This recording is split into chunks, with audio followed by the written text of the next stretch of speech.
Welcome back. I'm Sam Hedden, and we're about to do a quarantine Zoom interview with Martin Farr. He is a set designer who is best known for Purge Election Year, the new release of Annie, All My Children, and as of late, the original on Amazon, Hunters. I'm really excited to do this, and this is a first for me, so this is a little crazy feeling doing this from my office. I can only imagine how he feels.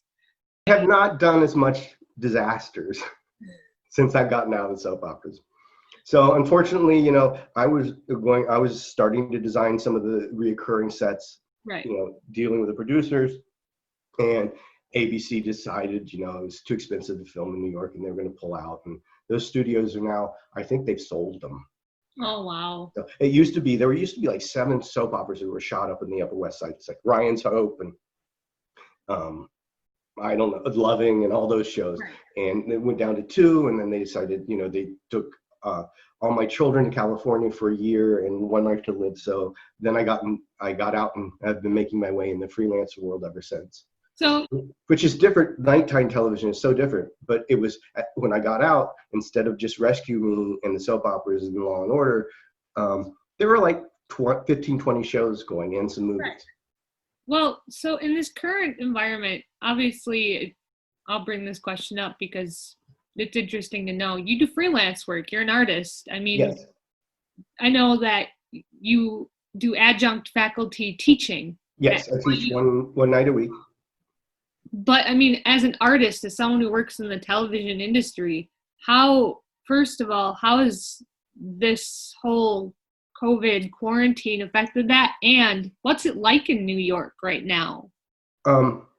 It's interesting, at least for me. I've spent 3 years going from job to job to job. Mm-hmm. When I got out of the soaps, it was hard to find work. They didn't take daytime seriously until I showed them my portfolio and showed them that we spent a lot of money, and I know how to design sets in the studio. And also for a while I thought I want to be an art director, until I really got into the position of being an art director and realized I don't want to be an art director. I want to draft sets. I love drawing something on a piece of paper and seeing it come to life in 3 dimensions. I love that whole process of talking to a designer and then imagining walking around that set in my mind and then saying, well, the camera might do this and the actor might, and giving a suggestion. Now the production designer may or may not take it. Mm-hmm. Most of the times I'll preface when I talk to a designer, production designer, I'll say, look, you can take my idea or not, but I'm going to give them to you. I'll give you my opinion and I'll do what you want. Right. So finally I got that niche of being assistant art director, set designer, and I'm self-taught at drafting.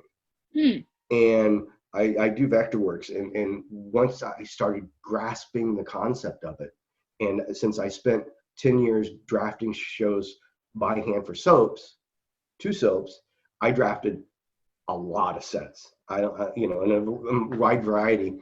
They got built in a shop, so I know how to draft to build. So I want all my Vectorworks drawings.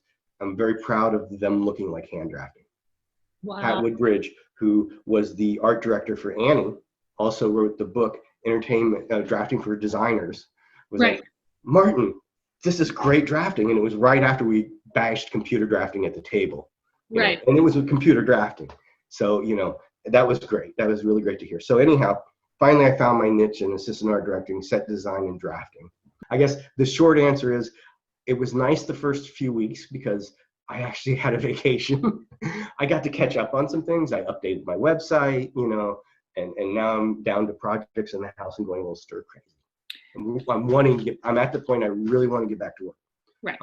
Right. Also knowing that I don't want to endanger people by going back to work. I'm going to, right. I want to know when it's safe to go back to work. I lived through 9/11 in New York City, the post 9/11 days. I remember I was working at ABC at the time, and I remember going to the commissary when they had the anthrax scare and going into the building that guys in big yellow suits were going in, going, maybe I shouldn't eat lunch here today. And it was silent and scary, and I've been through a couple blackouts, but nothing has lasted as long as this has. Wow. And it's wild to watch the slow progression in New York, where like, so we're all speculating at work, when are they going to close our productions down? And during the week beforehand, one production closed down because somebody tested positive. And we're like, and those workers went out to another job. They had to shut that job down because they were near somebody. Right. And that was like a Wednesday. And a Thursday, MBA shut down. Right. When MBA, and I went to the grocery store, and there was no social distancing at this point. The governor was like, "Oh, we should have our St. Patrick's Day parade." Everybody, and when the MBA closed, I went to the grocery store to get some dog food. The entire meat section was sold out. Wow. I mean, it wasn't before that. Yes, toilet paper and the hand sanitizer was the first thing to go. I started buying some frozen vegetables. The weekend that I saw all the meat was gone. Right. Because people were hoard by, what are they going to do? Freeze it? How long is that meat? How long is it? But I was like, this is serious. And then the next day they called us in at 1 o'clock and said, we're shutting production down. Wow. Until April. We're shutting production down for 2 weeks. Meanwhile, that class I had to teach, my very first Zoom class, because NYU on Wednesday said we're going to Zoom. I'm on a show called Power Book 2 Ghost, which is a continuation of the Power story on Stars. And they called us in and they said, we're going to be shut down for 2 weeks. And then NYU said, well, we're going to be shut down through spring break. And then after spring break, we'll see where it is. And then that following week, we'll return to our regular classes probably, Meanwhile, halfway through spring break, they call up the students and kick them out. Say you don't come back to the dorms, we'll mail you this stuff back, because it started, ramping up. Right. It started like I went to the grocery. They had the pause and went into effect. I went to one of my grocery stores that I go to a lot, and it was just like normal shopping. People weren't distancing as much. It was really kind of crowded. I was like, they did make you line up down the counter. So the next time I went, the tape lines were up. They're only letting 10 people, 50 people in the store at a time, or however many. And I got in, and it took 2 hours to, do the grocery shopping. I went to Rite Aid a couple days ago, and it was again, people are better now. I found like the first few days when the governor said we're on a New York pause, I would go out for a walk, and would see people still playing basketball. Right. Until I went by a park the other day that had a playground, and it was closed. Right. And there are fewer people out, and everybody's out in their yards. We're going to have the nicest yards in June. Because everybody's out. I'm looking at all my neighbors are all, I live in Queens, so I have a house with a yard. We were kind of tracking it in January and February, watching it ramp up, watching it go to Italy, seeing that first case in Washington, and going, this is serious. In New York, we're on top of each other. Right. So I actually have not been into the city since this has happened. I don't have a reason to. Everything's closed. We're supposed to stay at home unless we have to go out and grocery shopping in Queens. I've gone out for walks, and now we have an order to wear masks when we're out publicly and are going to be in social situations. Right. And there was an article. Apparently, Theodore Roosevelt, back during polio, said a lot of people were asymptomatic. They didn't even know that they had it. They were young, they were healthy, and they said that a lot of ships in the Navy are testing the same way. And so you're probably right, but we'll know when we get there. So before we finish this, I thought maybe we could do something on a positive note. Oh, yes. Well, I just wanted to say the other thing is I live not too far from LaGuardia, and it's been very quiet. I bet. That's the biggest change I've noticed is, New York, a bustling city, construction, all that. It's so quiet. It's freaky. It's a little eerie how quiet it is. It's like Twilight Zone quiet. A little bit, yeah. Ooh, that is creepy. That's concerning. But I wanted to end it with, I know you've been working on a show that I just personally saw on Amazon Prime. I haven't watched it yet, but I thought maybe you could tell us a little bit about that before we wrap up our interview. Sure. The last show I worked on, and the show that's the latest out, is called Hunters on Amazon Prime, and it stars Al Pacino. Wow. It's his first TV series he's done. Really? Yes. I did not know that. And I got to hold on for a second. I got to check something here. Carol Kane, that was who I was thinking of. Carol Kane, like the woman from Scrooge who like Yes. him in the face with a toaster. Yes, that she's in it. Like Carol Kane she's a gold mine. That woman. Yes, and she was a pleasure. I don't Logan Lerman. Really great stellar cast. It's funny because when I first got called for it, they're like, "We're doing the show. It's Hunters. It's shot in the '70s, and it's about a bunch of Nazi hunters in New York in the '70s, and they're going after Operation Paperclip kind of thing." Yeah. The idea is that the Nazis have infiltrated American government after World War II. A certain amount didn't, and snuck in, got into America because they were scientists and it's a group of Al Pacino's character is was in the concentration camps. Oh wow. Yeah, and so were two of the others, Mindy and Murray.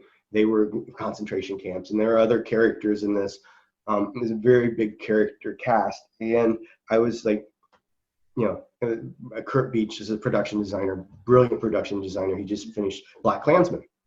Oh. And Marcy Mudd was the art director for it, and just great. We had a wonderful team. It was a lot of work because it was period, and we just didn't have a lot of time. And then and at first I didn't know Al Pacino was involved, and then when I found out, I was like, wow, working with one of the greats. So I got to work with Kurt. And we started doing the amort sets. The amort sets are the sets that are amortized throughout the season, or the sets that are used over and over and over again. So Jonah's house, his upstairs, the Bat Cave were all sets that I designed for that. We based the Bat Cave. I based all of the structure and the ceiling on Kew Gardens in England. But it was a lot of work. It was very intense. The graphic artist had a really huge job in front of them because they had to redo all of this stuff. So yeah, it was a great show. I watched it. I'm very happy with the way it was filmed.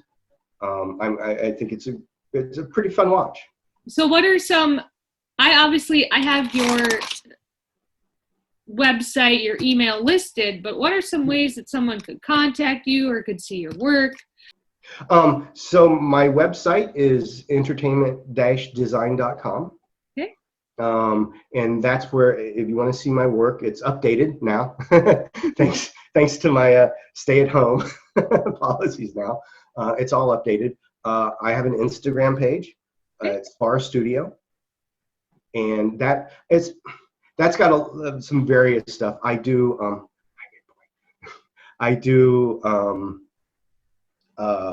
photography or location. It's kind of more of a personal thing than a business, but it's a little bit of everything. And you can email me at fahrstudio@gmail.com. Awesome. FAHRER studio. Pronounced far, but not spelled it. Not FAHRER, it's FAHRER. Yes. I'd ask you that before we started because I was like, I'm not going to get this wrong. This has been Sam Hedden, and a big thank you to producer Andy Watson, and also a very big thank you to associate producer of this episode, Adrian Lee, and now the awesome and amazing set designing, theater loving New Yorker, Martin Farr. Or you can do it your way first, and then you can do it my way. And then we'll just Shut see which up. is better.